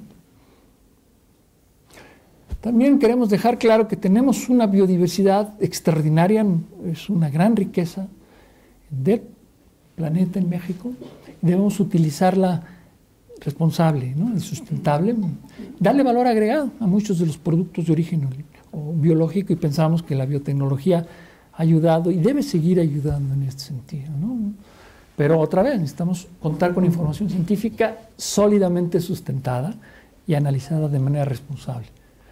Y no con supersticiones y prejuicios que sin sustento demonizan los organismos, los OGMs y sus productos para realizar, insisto, un análisis objetivo de las ventajas y de los riesgos, porque los detractores ciertamente han usado mucha información que no tiene sustento científico importante y al final termino señalando algunos de los elementos adicionales, ¿no? Que ya hasta aquí un poco, ¿no? Se cuenta con un conjunto amplio de evidencias sustentadas que soportan razones para consolidar a los OGMs como organismos con niveles de riesgo similares a los que existen en la biota, ya que son creados por procesos de transferencia horizontal y reorganización de material genético que ocurren cotidianamente en la naturaleza. Además decimos, como lo hemos señalado, han sido parcialmente responsables de la evolución de las especies, estos fenómenos de transferencia de material genético, la endosimbiosis, etc. También finalmente en el texto se señalan las recomendaciones para un uso responsable en nuestro país, que están normadas, insistimos, por el protocolo cartageno, la ley de los organismos y su reglamento, la que sigue. Pero es importante, faltan un par de transparencias, de conclusiones, es el uso de cualquier tecnología tiene riesgos, esto está claro. Y por ello es importante señalar que en caso de ciertos fármacos en los que se demostró daño a la salud, pues normalmente las agencias gubernamentales retiran de las farmacias estos medicamentos. Insistimos que en el caso de los transgénicos no hay ninguno de los que actualmente están en el mercado que se hayan retirado. Hay dos ejemplos previos, pero que se retiraron por otras razones, ¿no? Y por ello, hasta donde sabemos, existe evidencia sólida que sustenta la ausencia del daño a la salud y al medio ambiente. Ahí hay una transparencia que hay algunas publicaciones en donde se reportan posibles efectos negativos en algunos animales. Es importante señalar nuevamente la relevancia de que estos experimentos se pueden repetir por otros grupos de manera independiente para validar resultados, ya que hay factores responsables de posible daño como la presencia de pesticidas o herbicidas en los cultivares utilizados y que estos fueran verdaderos responsables de los efectos negativos detectados en algunos grupos. Aquí yo señalaría también que hay un trabajo del doctor Seralini en donde señala que el maíz transgénico puede generar daño, puede generar cáncer a los organismos genéticamente modificados, pero las academias de ciencia en Francia y en Europa todas señalaron de manera contundente que los experimentos realizados por el grupo del doctor Seralini no están sustentados adecuadamente, entre otras características, porque las cepas de ratones que usaron son cepas que contienen, que tienen genes que dan resistencia, que dan prevalencia al cáncer de manera importante. Entonces, de entrada se usaron organismos que son fácilmente, que generan cáncer en diferentes lugares, simplemente por darles de comer, no necesariamente darles organismos genéticamente modificados. Entonces, las academias de ciencia en Francia y en Europa claramente señalan que estos experimentos reportados por algunos grupos, ninguno de ellos tiene sustento sólido para demostrar el daño a los organismos genéticamente modificados, el daño de los organismos, y por ello, insisto, ninguna de las agencias federales, tanto en Estados Unidos como en Europa o en Asia, han retirado ninguno de los OGMs que tenemos en el mercado en este momento. Si hubiera alguna bronca, pues indudablemente, ninguna tecnología es libre de riesgo en un momento dado, alguno puede tener caso, entonces pues habría que cancelar, como dice ahí, el uso del organismo en particular. La última transparencia de las conclusiones, me parece la que sigue. Entonces, bueno, simplemente insistir que no ha habido cancelación, que hasta donde sabemos la Organización Mundial de la Salud ha avalado el uso de estos organismos, que hay un conjunto muy importante, y ahora presento otras últimas dos transparencias de personas que se han utilizado estos organismos por más de 50 países, por más de 300 millones de personas, sin que hasta el momento haya habido una demanda por esto. Y que, insistimos que no hay la evidencia científica sólida en contra de esto. Finalmente, la última transparencia, la que sigue, tengo dos más, son dos reportes que dejaría también a consideración de ustedes. Un reporte de la Organización Europea, de la Unión Europea, donde hacen una conclusión importante de este trabajo. Dice, the main conclusion, la conclusión principal que puede sacarse de este trabajo, y es un reporte de muchos grupos, como ven ahí, de 25 años, 130 proyectos de investigación cubriendo un periodo de más de 25 años de trabajo, que involucra más de 500 laboratorios independientes, es que biotecnología per se, y en particular los organismos genéticamente modificados per se, no son más peligrosos que las plantas que utilizamos actualmente como alimentos, porque se generan por tecnologías, se llaman un poco más convencionales. Y por otro lado, el documento señala que la biotecnología pues, es realmente una gran herramienta al final para poder contender con problemas importantes en diferentes aspectos. Y la última transparencia que traigo es también, no quiero que la lean, pero simplemente es una declaración de científicos en soporte de la agricultura. En esencia, la declaración va en el sentido de que esta es una tecnología de bajo riesgo, pero quiero que la última transparencia se ven las gentes que firman esta declaración, que son entre ellos, la que sigue, por favor, 24 premios Nobel, entre ellos, gentes que realmente son expertos en estas tecnologías. Gentes como el doctor Watson, el doctor Borlaug, el doctor Kornberg, que realmente sí son biólogos moleculares, que han contribuido de manera muy, muy importante en el entendimiento de toda esta tecnología, de los organismos genéticamente modificados, a través de las aportaciones que se hicieron, en particular por el doctor Watson y el doctor Kornberg, en la estructura del ADN, en la manera en que se replica, etc. Entonces, esto, insisto, es una evidencia de que científicos de gran liderazgo, expertos reconocidos en el planeta, en términos generales, están a favor de manera muy importante de esta tecnología, porque representa una tecnología de bajo riesgo por todo lo que hemos estado diciendo. También ahí está Mario Molina entre las gentes que firman este premio, esta declaración.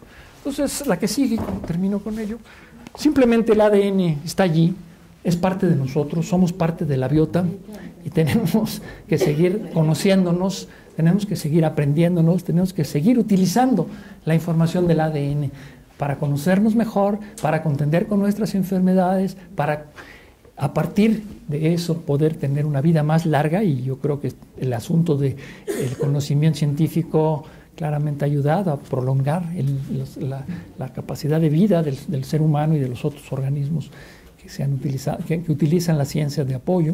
Entonces yo creo que ciertamente estamos en una etapa extraordinariamente importante y el manejo del ADN, el manejo de la genómica y de la biotecnología son herramientas que nos van a ayudar a contender con problemas importantes y pensamos que además nos van a ayudar a recuperar el medio ambiente, en particular de espacios contaminados con pesticidas y con un conjunto muy importante de otros compuestos que en este momento están impidiendo el uso de muchos terrenos en el planeta y que con técnicas de bioremediación, también con organismos genéticamente modificados, podremos recuperarlo, incluyendo organismos de nueva generación, de segunda generación, que nos van a permitir crecer en condiciones de mayor sequedad, de menos agua, y eso también es una gran posibilidad para poder ampliar las fronteras que tenemos de espacio para cultivarlo, para producir alimento. Muchas gracias.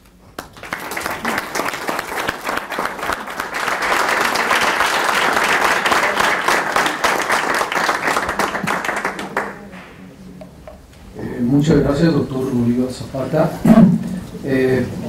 Voy a dar ahora la palabra a Mónica Casalet, académica. La doctora Mónica Casalet es académica de la Flaxo México. Ella es doctora en Sociología del Desarrollo por la Universidad de Ginebra, integrante de la Academia Mexicana de Ciencias y miembro del Sistema Nacional de Investigadores, nivel 3. Ha coordinado muchos proyectos de investigación internacionales y nacionales.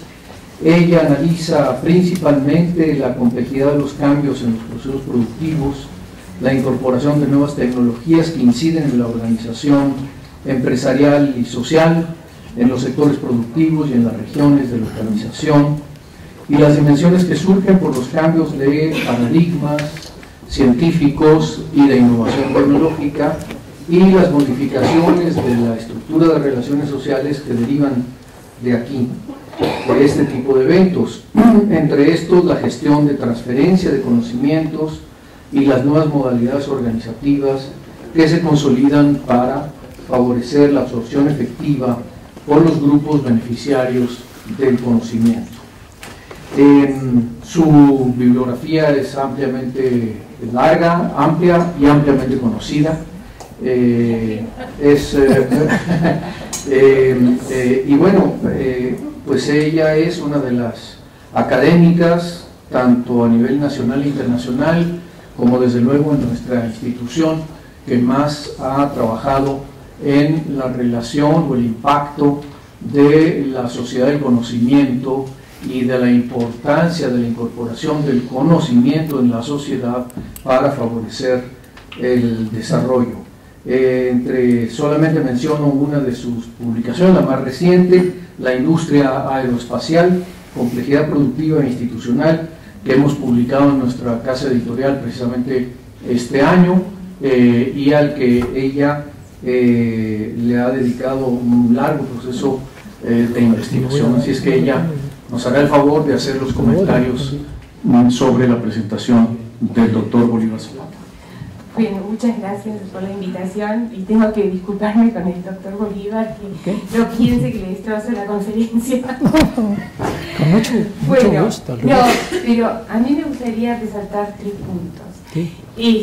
Uno, el desarrollo un poco de este conocimiento científico en la biología moderna que usted plantea, porque me parece que es el nuevo paradigma que se está planteando, no solamente en la biología, sino en la emergencia de la economía digital, de la manufactura avanzada, que cambia notablemente la forma de producción, la forma de organizar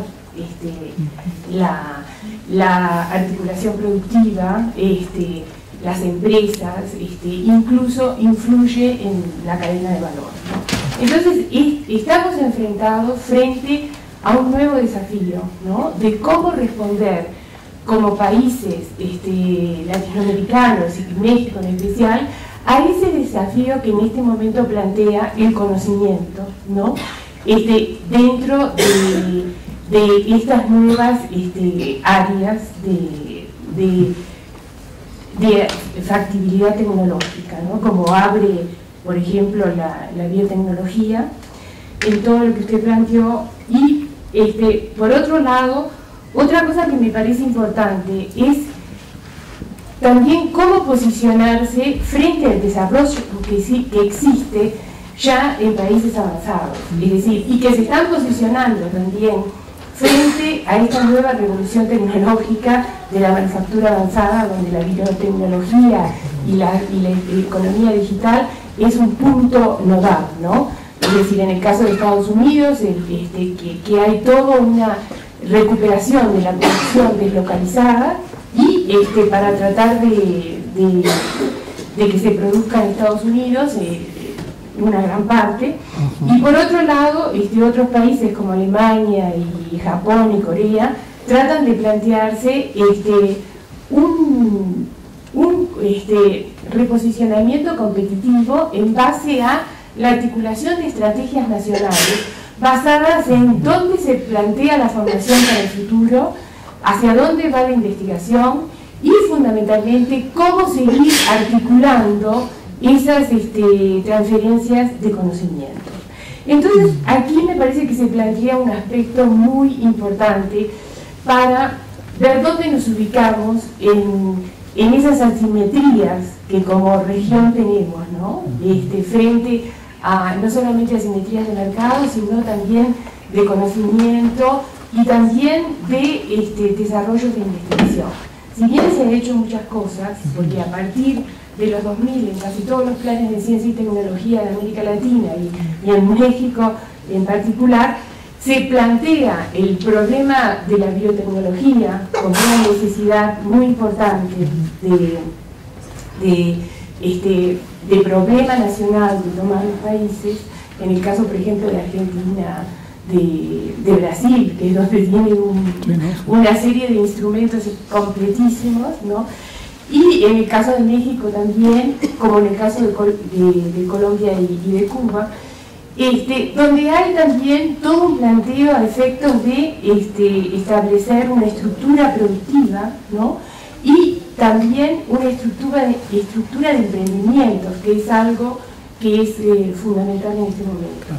Entonces, por eso me parece muy importante plantear una de las cosas que, bueno, un poco es mi tema y tiene que ver con su actual cargo, que es un poco qué desafíos, ¿no?, se plantean, que plantea esta situación al diseño de las políticas públicas. Porque el doctor Bolívar habló también de el problema, bueno, no lo habló, pero en su trabajo está pensado, de lo que implica la formación en estas áreas nuevas, donde tienen un impacto de tecnologías emergentes, donde, por ejemplo, la simulación, los modelos, todo esto son aspectos importantes y que tienen una idea muy conectada con la multidisciplinaridad, ¿no? Es básico.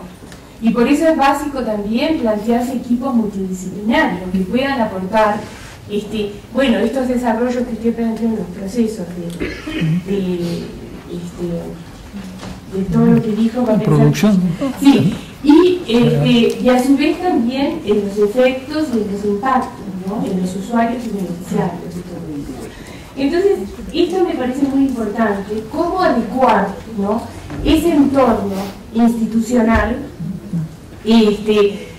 a estas respuestas que se tienen que dar para justamente constituir, enfrentarse a los nuevos desafíos tecnológicos, científicos y de formación y de investigación.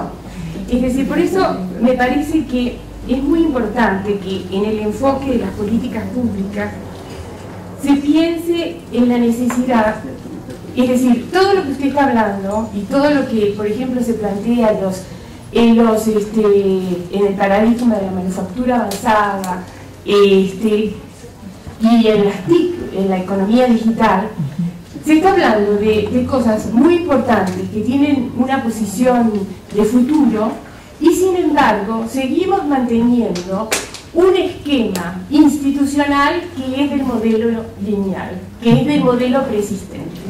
Entonces, en ese aspecto me parece que es muy importante cómo adecuar las instituciones a dar respuesta, ¿no?, a dar respuesta a estos desafíos de investigación.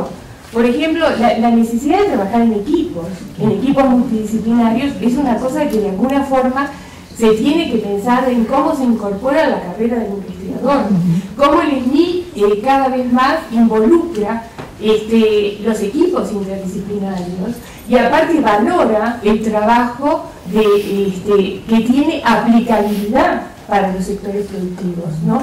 Porque da la sensación de que seguimos en un esquema muy de la ciencia tradicional, donde no hay esta idea de aplicabilidad de los conocimientos, ¿no?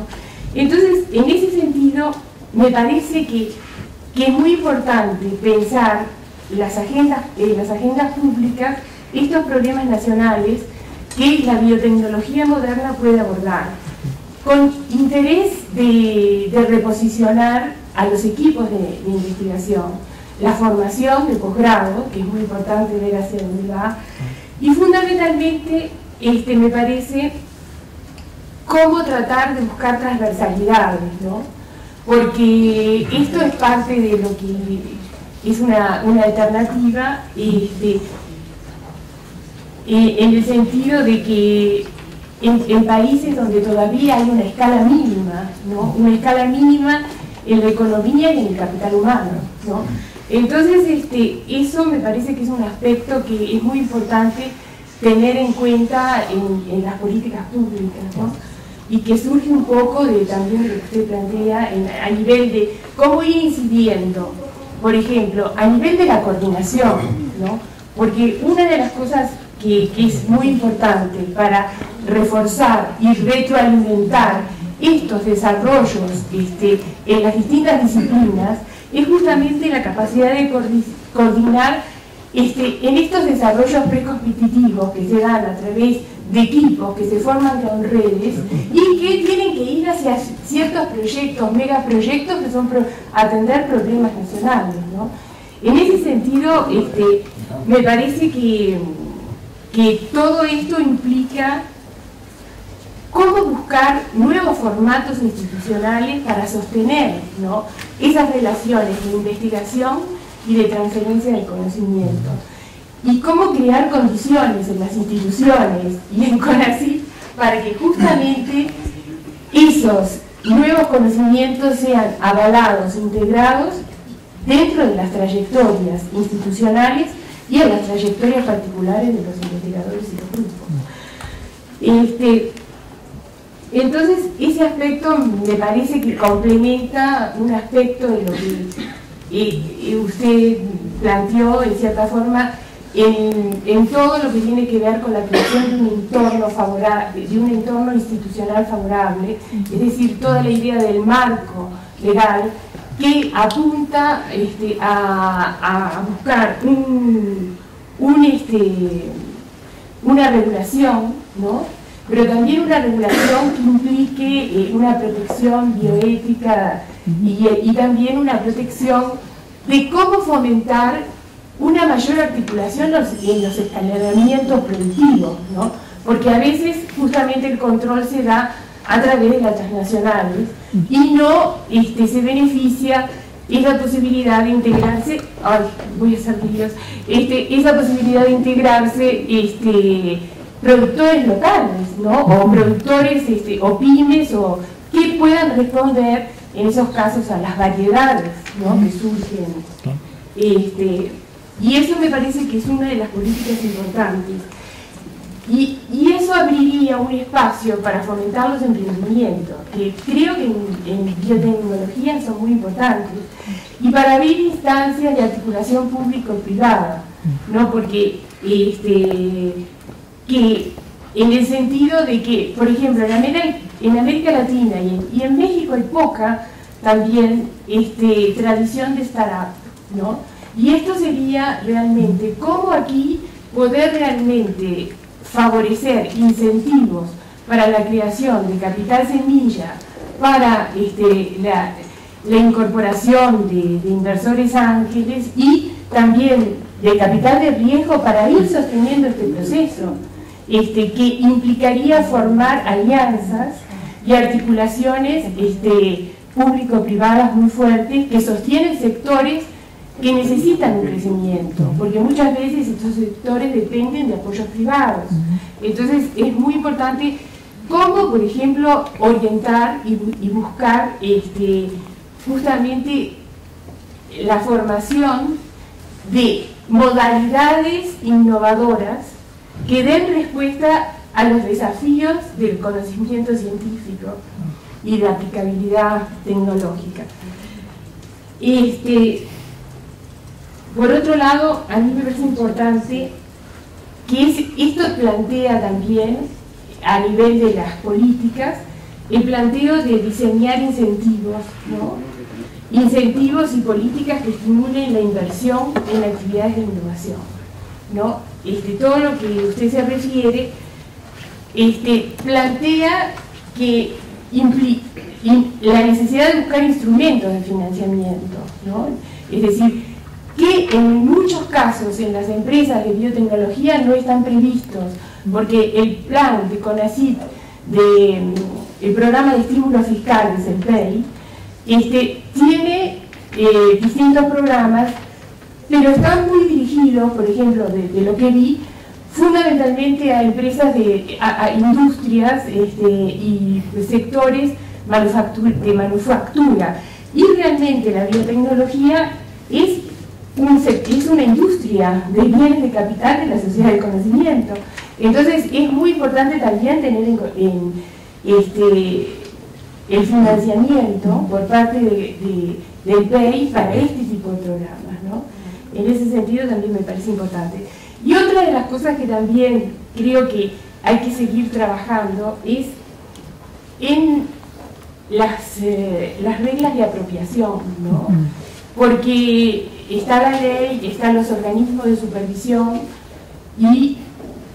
pero es cierto que falta ver un poco cómo se articula esa trayectoria evolutiva de la producción, sobre todo en el entramado productivo aguas abajo, ¿no? Con sectores como alimentación, agricultura, alimentos, medicamentos, vacunas, donde existe, es necesario tener capacidades de financiamiento, de capacidades, creación de capacidades, también de investigación y de formación, como también de gestión empresarial, porque evidentemente aquí nos falta también todo ese aspecto de lo que es gestión empresarial en el sentido innovativo y de posicionamiento dentro de un mercado para un crecimiento, ¿no? Bueno, estos son un poco los aspectos que yo veía de su ponencia y que creo que abre una posibilidad de cierto complemento en el sentido de que, bueno, esto es una visión más del punto de vista de cómo se ubica un problema, un desafío dentro de la asimilación del país y los proyectos para la formación y la investigación, ¿no? Y las políticas que son necesarias. Esperemos que se pueda llevar a cabo alguna de las políticas, sobre todo el aspecto de coordinación, porque la coordinación es tan importante en este aspecto a nivel de las instancias gubernamentales, como también con los sectores privados, ¿no? Porque aquí se está planteando una serie de situaciones que implican no es el hecho solo de crear barreras de entrada, pero sí crear ciertas condiciones para proteger situaciones de pymes y de desarrollo cierto desarrollo endógeno a nivel de la investigación y a nivel de la innovación empresarial, ¿no? Que eso es importante. Sí.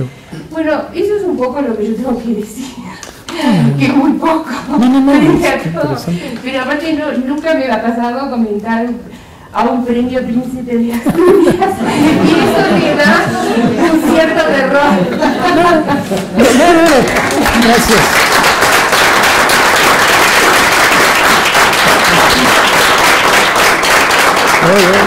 Muchas gracias, Mónica. Bueno, probablemente quisiera hacer algunas observaciones. Sí, no sé si se acostumbra, pero de cualquier manera agradecer primero. Gracias, Willy Fernando. Gracias. Estoy seguro que no tienes máscara, o más. No, de veras, agradezco mucho los comentarios, los hemos tomado la mayor parte de ellos. Yo creo que el punto es, hay que ir creciendo en este propósito de sumar las diferentes visiones en este propósito, de coordinar más adecuadamente los esfuerzos. Yo estoy convencido de que pues, tenemos todavía un número muy pequeño de científicos y académicos de instituciones trabajando en esto, pues tenemos que incrementar de manera muy importante tenemos nuestros grupos, nuestros proyectos, y ciertamente en particular en el área de la biotecnología, yo creo, como lo señalé, que es un área de gran oportunidad por la biodiversidad que tenemos, que si damos valor agregado a muchos de los productos naturales que tenemos, entendiendo además que México es un país de altísima biodiversidad, pero al mismo tiempo de altísima geodiversidad, valga la expresión, en el sentido que cada una de las regiones hay que tocarla y manejarla de manera particular, ¿no? Porque no es lo mismo el norte en Sinaloa que el sur en donde se quiera, ¿no? Entonces tenemos que tener estrategias diferentes y a lo mejor para una de estas estrategias tenemos algunas tecnologías que habrá que ir implementando y en otras áreas de otra manera, ¿no? Entonces yo creo que hay que entenderlo de entrada, así, pero de entrada también señalar que todavía es muy poco lo que tenemos para poder realmente tener masa crítica en muchos aspectos. Sí. Y yo creo que aquí señalando algunas de las áreas estratégicas en las que podemos empezar a sumar los esfuerzos, como tú señalas, de manera interdisciplinaria, de manera coordinada, no solo los académicos, las instancias académicas, pero de manera muy importante también la industria y el gobierno, para ir orientando algunos de estos esfuerzos. Y para ir empezando a tener herramientas, dineros, ¿no? Recursos y estrategias para entrar en algunos de los problemas importantes que están en el plan nacional, que los tenemos desde antes obviamente, pero en cada uno, yo sí espero que sí podamos en el plan nacional de desarrollo, en el PCITI, definir algunos proyectos específicos para cada uno de los sectores, ¿no? Entonces, ejemplo, en el caso de salud, bueno, está el asunto de la diabetes, el asunto de la obesidad, también el asunto de la producción de algunos de estos fármacos de tipo recombinante, el asunto de las adicciones. Entonces, allí habría que concentrarse en 4 o 5 por cada uno de los sectores para ir viendo, ¿no? Y luego cómo pueden haber apoyos adicionales en la medida en que se vaya teniendo proyectos que se presenten de manera interdisciplinaria, interinstitucional, de manera más importante, ¿no? Y que haya estímulos y haya algunos elementos en las convocatorias que también propicien, permitan, faciliten este tipo de nueva estrategia de coordinar los esfuerzos, que me parece muy importante, y de tener diferentes actores de manera más importante. Yo creo que sí pienso que vamos a tener un nuevo espacio, insisto, los recursos esperamos se incrementen, y de esta manera también vamos a poder tener, como tenemos ahora por primera vez, pues un programa de prioridades, de programas nacionales, que yo creo que en ese sentido también ahí está la biotecnología como una de las herramientas para empujar algunas de las cosas, y ciertamente hay mucho que trabajar. Termino diciendo que indudablemente en el aspecto en particular el asunto jurídico y de la propiedad intelectual, pues indudablemente en biotecnología, lamentablemente la mayor parte de los productos que tenemos son propiedad de compañías transnacionales, ¿no? En particular las semillas, y habrá que eventualmente desarrollar las propias semillas nuestras, y tenemos los equipos en México y hay que desarrollar para poder, insisto, recuperar algunos espacios, algunos suelos que se pueden tener posibilidad de volverlos a usar y tener otra vez en esta geodiversidad pues posibilidades de usar organismos genéticamente modificados para ir conteniendo con diferentes bronquias y en algunos lugares no, etcétera. Pero yo sí creo que podemos ir desarrollando esta capacidad.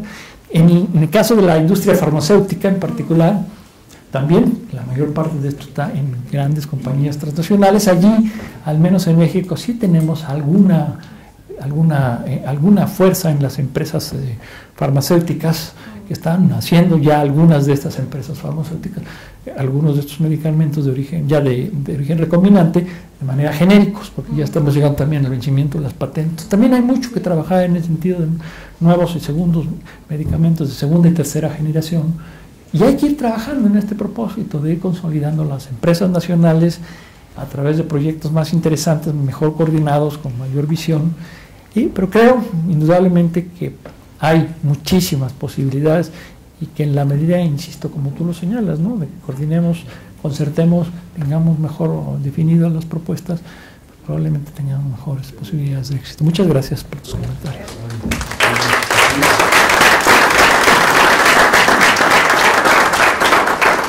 Bueno, tenemos el tiempo muy escaso, tenemos estrictamente 6 minutos, entonces se abre el espacio para 3 preguntas, exclusivamente preguntas, no intervenciones por cuenta propia. Para eso organizamos otra conferencia con mucho gusto si alguien se apunta, pero serían preguntas a los expositores en forma muy concreta y discreta para que sean respondidas esas 3 preguntas.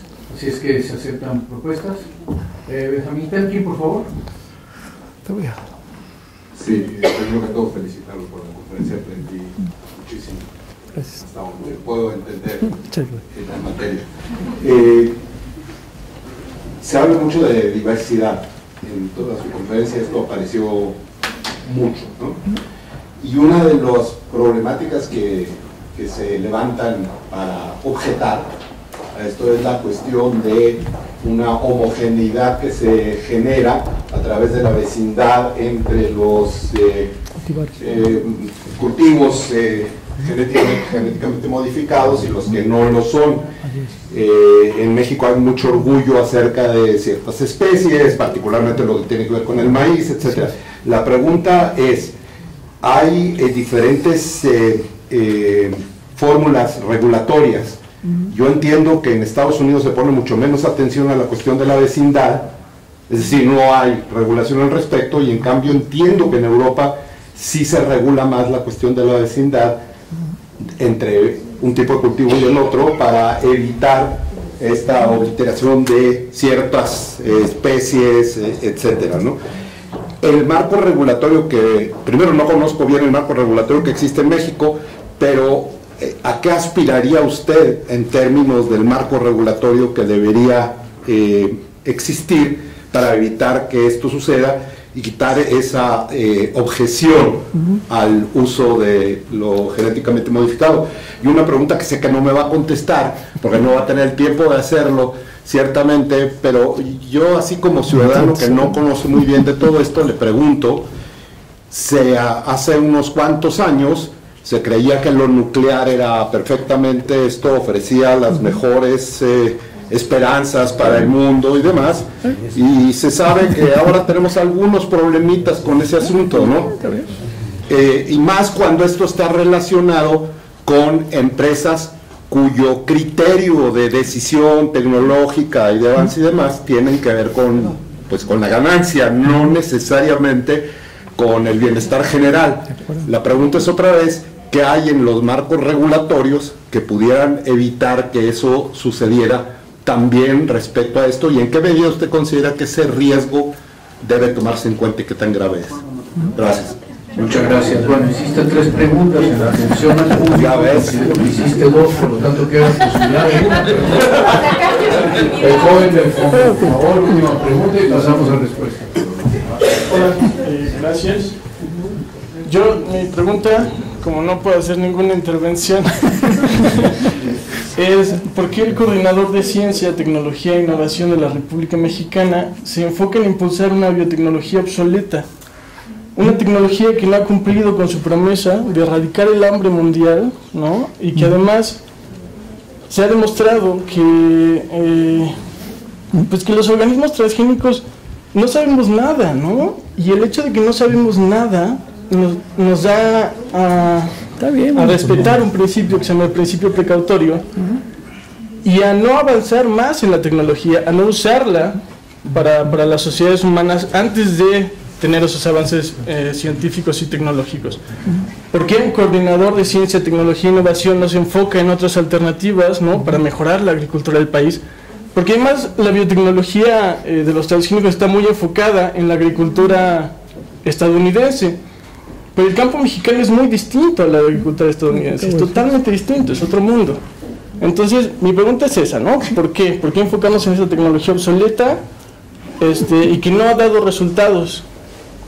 No puedo demostrar ninguna evidencia, por supuesto, pero pues bueno. Muchas gracias. En total sumamos ya 5 preguntas, por lo tanto, dado el copete, les pasamos ya la respuesta al doctor Francisco.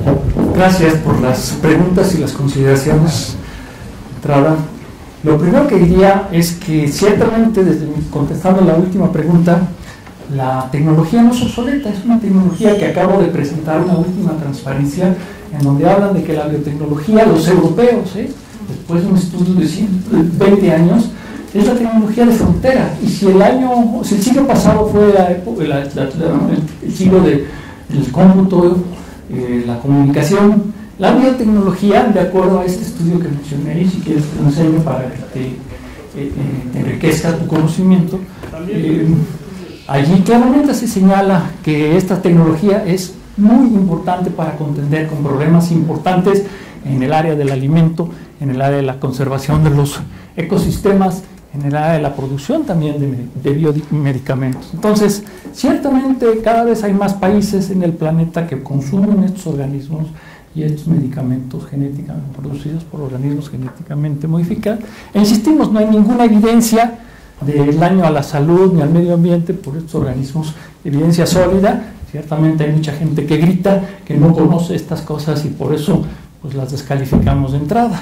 Y por eso estamos convencidos. Yo he estado metido en esto desde hace 40 años, y esta es mi vida, los organismos genéticamente modificados, la biología, la biotecnología, con el propósito de ir avanzando en este sentido, de tener mejores estrategias. Ya señalaba que la biodiversidad es una gran riqueza que hay que utilizar, que hay que conservar, que hay que darle valor agregado, y mediante la biotecnología vamos a ir recuperando, como se está haciendo en otros países, espacios contaminados con petróleo, con minerales, con pesticidas, gracias a poderlos ir degradando mediante organismos genéticamente modificados. Entonces, ahí están las evidencias y con mucho gusto te las podemos hacer más explícitas para tratar de cambiar tu imagen en ese sentido.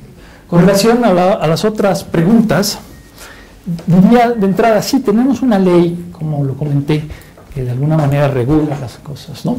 Para empezar, tenemos un país, como decía, con diferentes regiones. Y por un lado, la posibilidad de la liberación del maíz a nivel comercial se ha planteado inicialmente en estados de la República en el norte, fundamentalmente, ¿no? Para buscar contender de manera cuidadosa con este asunto, ¿no? Yo personalmente, por lo que he señalado, pues creo que a la larga se va a demostrar pues, que no hay daño por la coexistencia, porque para mí no hay contaminación, porque contaminación por definición es cuando hay un daño generado por algo, ¿no?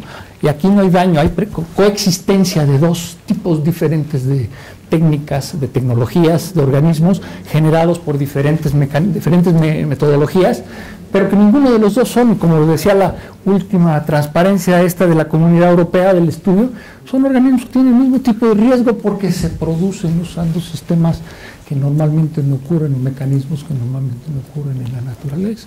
Entonces, yo lo que quisiera pensar es que a la larga, lo que se va a ir demostrando, conforme esto se vaya usando de manera más importante en todo el planeta, incluyendo Europa, incluyendo África, ahorita que están detenidos porque la posición ha sido fundamentalmente de precaución, pero ya en el documento también les dejo de las academias de ciencia europeas, buscan y señalan que debe abrirse esta discusión al público y a la sociedad, porque no nos podemos quedar cerrados ante, bueno, ¿ya qué hacemos? Seguimos usando los pesticidas químicos, la orgánica no es una alternativa y no podemos quedarnos para producir pues la cantidad de alimento que vamos a requerir producir cuando el planeta tenga en 40 años 7.000 millones, 9.000 millones de habitantes.